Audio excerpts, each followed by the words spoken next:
ఇది చిట్ట చివరికి ఏమవుతుంది? తత్వమసి. కాబట్టి ఇప్పుడు ఆయన యందు శివశక్తి, ఆయన యందు విష్ణుశక్తి, ఆయన యందు ఆదిశక్తి, ఆయన యందు విష్ణు ఉన్నప్పుడు లక్ష్మీ శక్తి, ఇవన్నీ ఉండడంతో పాటు ఆయన దగ్గర ఉన్న గొప్ప గుణం ఏమిటంటే భూతనాథుడు. పరమశివుడు సమస్త భూతగణముల మీద అధికారం తను అయ్యప్ప ఇద్దరికీ ఇచ్చాడు. అందుకే మీరు ఎప్పుడైనా స్కాందం లోపలికి చూస్తే ఆశ్చర్యకరమైన విషయం మీకు ఒకటి కనపడుతుంది. అయ్యప్ప స్వామి గుళ్ళోకి వెళ్ళి అయ్యప్పని ప్రతిరోజు దర్శనం చేసుకున్నా, అప్పుడప్పుడు ఆయన గుళ్ళోకి వెళ్ళి ప్రదక్షిణం చేసే అలవాటున్నా వాళ్ళని భూతాది గణములు ఆవహించి, ఎందుకో తెలుసా, ఆయన చెప్పు చేతల్లో ఉంటాయి. ఒరేయ్ నువ్వు వాడి జోలికి వెళ్ళకు అంటాడు ఆయన. వెళ్ళవు, మీకు ఉపకారం కాదండి, ఇంకంతకన్నా ఉపకారం ఏంటి?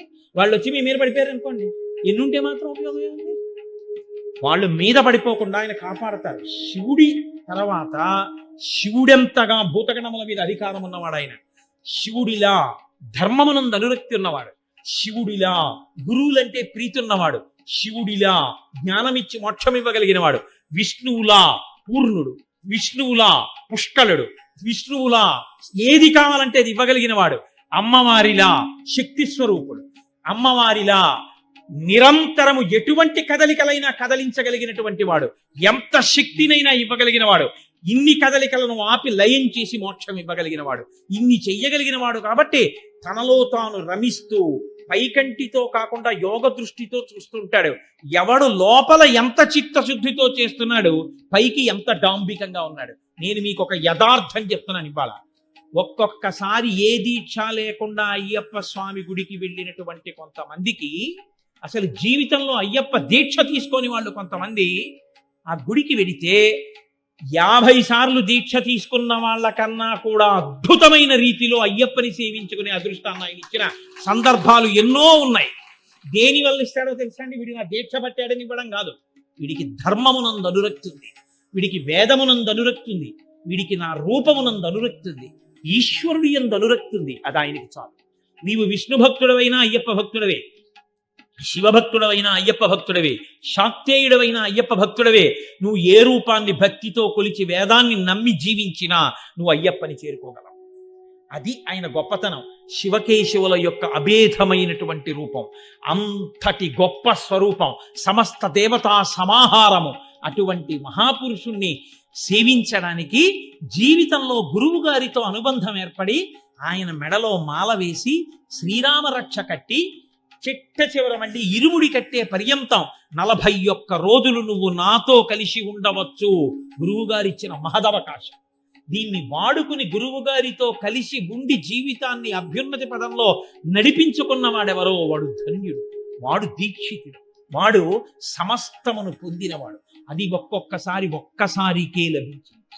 ఇప్పుడు ఈ పూర్ణం జీవ బ్రహ్మైక్య సిద్ధితో కూడినటువంటి ఈ తత్వమసి మహావాక్యం చిన్ముద్ర అయితే దీన్ని చిన్ముద్ర అంటారు. ముద్రలు పట్టించి మరీ ఇస్తారు.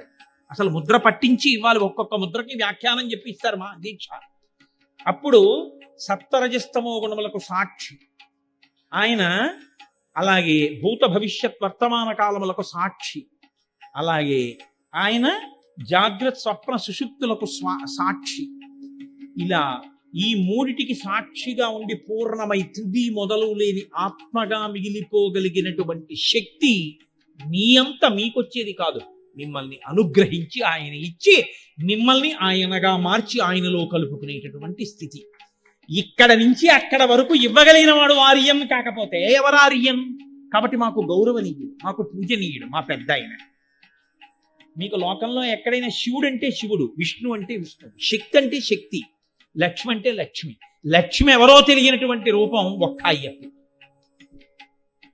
ఎందుకంటే ఆ పూర్వం, ఇప్పుడు నాకు అదంతా వివరంగా చెప్పే అవకాశం లేదు కానీ ఒక మాట మనవి చేసి విడిచిపెట్టేస్తాను.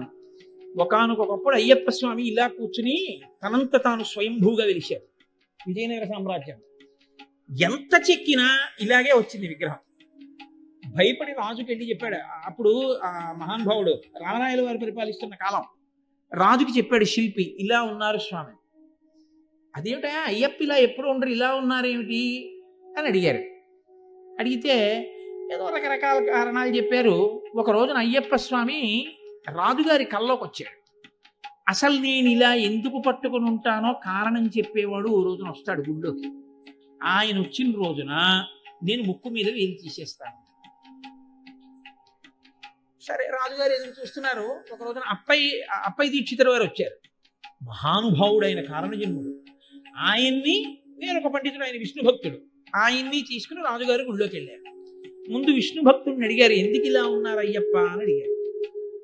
ఏమిటో పరమేశ్వరుడి కొడుకు, శ్రీ మహావిష్ణువుకి కొడుకు, కానీ భూతనాథుడని పేరుంది, చుట్టూ భూతాలు ఉంటాయి. ఏమిటానా ఈ ప్రారంభం, శివుడికి కొడుకు అవడం వల్ల నాకు ఈ భూతాలు అంటుకున్నాయి చుట్టూ అని చెప్పి ఆయన బాధపడుతూ ఇలా పెట్టుకున్నాడు. ఆయన ఏం తీయలేదు వేలు. అప్పయ్య దీక్షితుల వారిని అడిగారు. అడిగితే అప్పయ్య దీక్షితుల వారు అన్నారు, ఆయనకి తండ్రి పరమశివుడు, సందేహం లేదు. ఆయన తల్లి శ్రీ మహావిష్ణువు. తండ్రికి భార్య తల్లి అయిపోతుంది, కాబట్టి పార్వతి కూడా ఆయనకి తల్లి అయిపోయింది, విష్ణువు ఆయనకి తల్లి అయిపోయారు.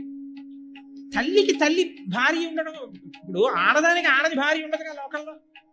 మరి విష్ణువు తల్లి అయితే విష్ణువు భార్య లక్ష్మి నాకేమవ్వాలి అని ఇలా పెట్టి కూర్చున్నారు ఆయన. అప్పయ్య దీక్షితుల వారి శ్లోకం చెప్తే తీసేశారండి వేలు. యథార్థంగా జరిగింది. ఇది రామరాయల వారి పరిపాలనా కాలంలో రమాచార్య స్వామి గారు వ్యాఖ్యానం చేశారు ఒకసారి దాని గురించి. అమ్మా, ఏమి ఆశ్చర్యం అమ్మా, లోకంలో నీ రూపాన్నే పొందాడు శ్రీ మహావిష్ణువు నిన్ను పూజ చేసి. శ్రీ మహావిష్ణువు దేవతలకి దానవులకి అమృతాన్ని పంచిపెట్టేటప్పుడు దానవుల యొక్క బుద్ధికి మోహపరచడానికి గొప్ప అందం రావాలనుకున్నారు. లోకంలో అందగత్యలకు అందగత్య మా అమ్మే, కాబట్టి పార్వతీదేవిని ఉపాసన చేశారు. పార్వతీదేవి తన అందమంతా అన్నయ్యకి ఇచ్చింది. నారాయణమూర్తి ఆవిడకి అన్నయ్యకి ఇచ్చింది. ఇప్పుడు ఆయన ఆవిడంత అందగాడయ్యాడు, మోహిని అయ్యాడు. ఆవిడ అందం చూసి రాక్షసులు అమృతం తాగడం మర్చిపోయారు. దేవతలు చక్కగా ఆవిడ శ్రీ మహావిష్ణువురా వేషం కట్టారు, మనల్ని రక్షించడానికైనా అమృతం తాగేశారు.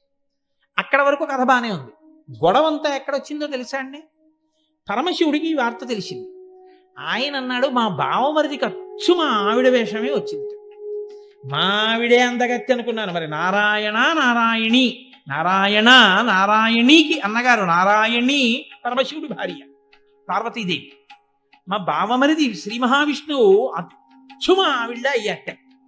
ఏమో అచ్చు నీలా అయ్యట్ట మోహిని వేషంలో, ఓసారి చూస్తాను అంటే అమ్మవారది వద్దు, లేనిపోని ఇబ్బంది, వెళ్ళకండి.